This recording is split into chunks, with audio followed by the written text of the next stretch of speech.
So, are you boring for the same guitar metal tone for the last 20, 15 years? If you're boring, check this out.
Not bad, right? And then you know why? Because I don't use the same speaker of these metal model productions they use. And that speaker for that generic sound is the super famous, I really like it too, just in case, the Celestion Vintage 30. Okay? You know what? It's a great speaker. Okay? I really like it. But the point is, now bands and producers are overused. That's the reason when you feel this kind of like damn, I really like this band, or I really like this album, but I don't know what's going on with the tone. I don't know what's going on. It's because they use the same thing. And on the clip you see me, play those riffs, I use it totally the opposite, But you know what is crazy? The Vintage 30 is not new speaker. Actually, Celestion made that in 1986. Okay? For example, artists and musicians like Slash, Carlos Santana, Andy Timmons, Bruce Kulick, Steve Vai, they use it. So how did this speaker become so popular in modern times? Well, because bands who use 7-string guitars and also play gent, they become that speaker popular at the beginning style of metal, Just in case. I'm not fan of that. Okay, if you are here watching me expecting something like that, go to a different channel. This is not your video because you want to hate this, okay? But, well, I don't care. This is my channel, and I don't like that kind of bands, and I don't like that kind of music. And then that's the reason, me personally too, I start to don't like that kind of sound, okay? So that's the answer for that, okay? Plus these two, and I see this in metal in nowadays, when a band make a particular new sound and then also works, all the bands wants to mimic.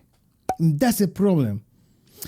And I don't know what's going on, but I remember back in the 80s or 90s, every single band, even on the same style, they have their own sound, their own particular flavor, if you want to say, And but now, no. If one band make a great or not even great, like a new kind of guitar tone or a new kind of production, everybody wants to do the same thing. And that's the reason. That's the reason now when you listen a new band, sound the same like for the last 20 years because they use the same thing. And what is the combination?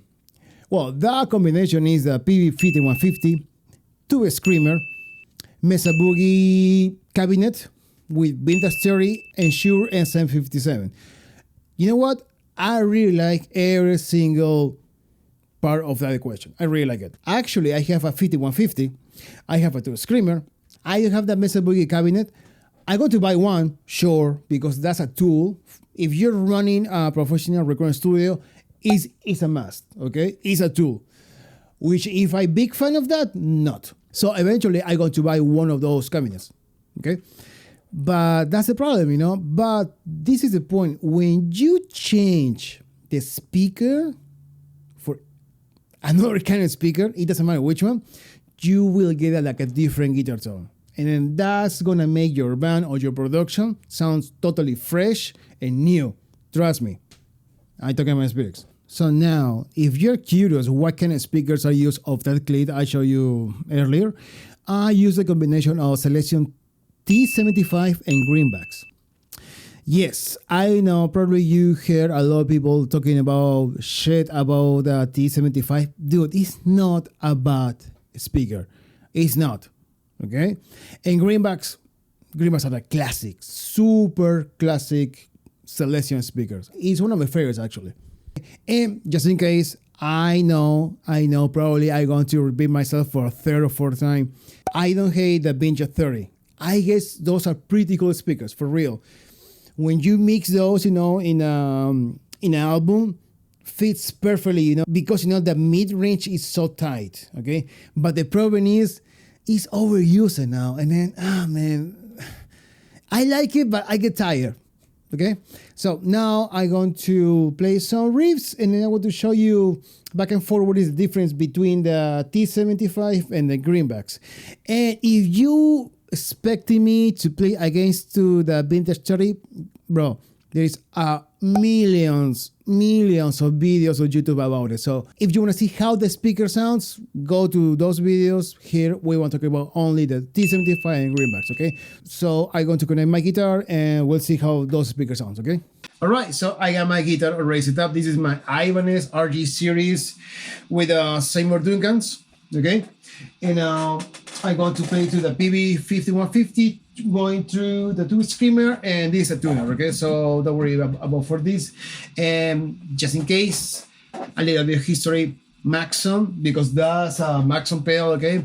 Maxon was a factory back in the late 70s to ensemble, those Ibanez tube screamers. So a Maxon overdrive AOA, which is this one, is pretty much the same tube screamer of Ibanez, okay? And yes, I using the same equation I told you before, but now instead of use the Mesa dual rectifier cabinet, I using the super classic, the Marshall 1960 loaded with T-75 and Greenbacks, okay? So I'm gonna play some riffs. Maybe I'm gonna play some solos too. Maybe, I don't know yet. Maybe I'll change guitars. Maybe I'll change to the yellow Ibanez right there. But this is on E flat, and also you have a Epiphone guitar there, Les Paul. Of course, it's gonna sound way different. I don't know yet. I didn't decide that yet. So we'll see how the video goes. Okay. Yeah. And like I said, I'm gonna play some riffs, and I'm going to change between the Greenback and T-75. And just in case, one more thing, I mic it with two Shure SM57 right in the middle, and those go to my preamps Cappy BP26, which are clones of the API preamps from the 70s console. Okay. All right, so that's the whole signal flow, and let's see how it sounds. All right, let's start with the Greenbacks.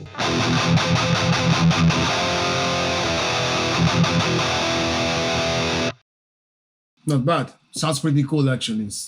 Have that attack tone. It's very like a more focused on the high mids. Sounds pretty cool. Now let's see how the T-75 sound. Okay. This is T-75.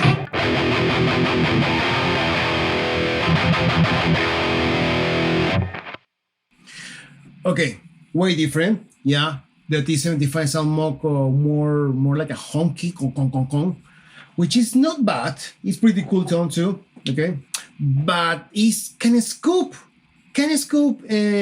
with less highs, and also the Greenback have a little more attack. No, have more attack. Let's see what a riff, okay? Let's see. Let's go back to the Greenback and let's see how it sounds this.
All right, so do you remember when I told you the T-75 sounds kind of honky, which is not bad actually? Well, actually that kind of honkiness reminds me of this kind of thing, so check this out.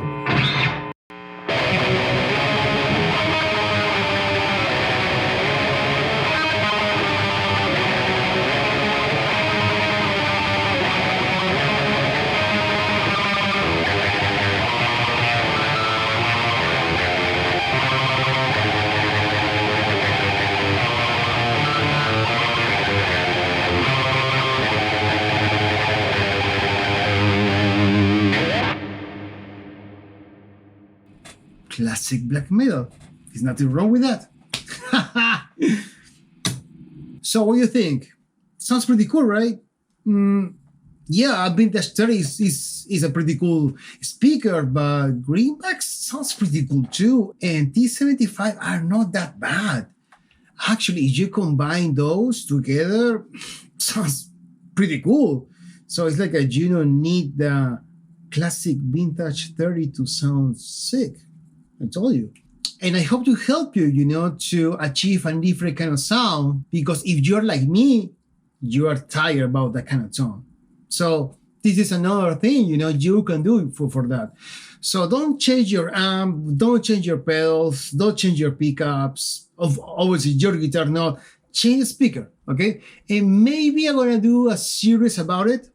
I'm thinking now to make a video, for example, 4x12 against 212 with the same speaker, and let's see the difference about it. Both sounds way different.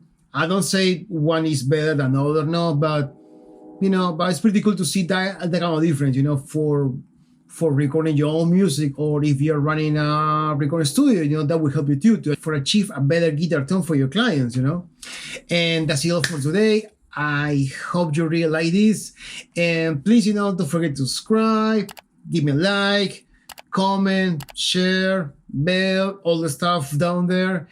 And before I leave, I'm going to put all this riff I did, and back and forth, and also in stereo panning. For example, this one side is going to be T-75 and the other is going to be the Greenback. Okay, so thank you. Bye.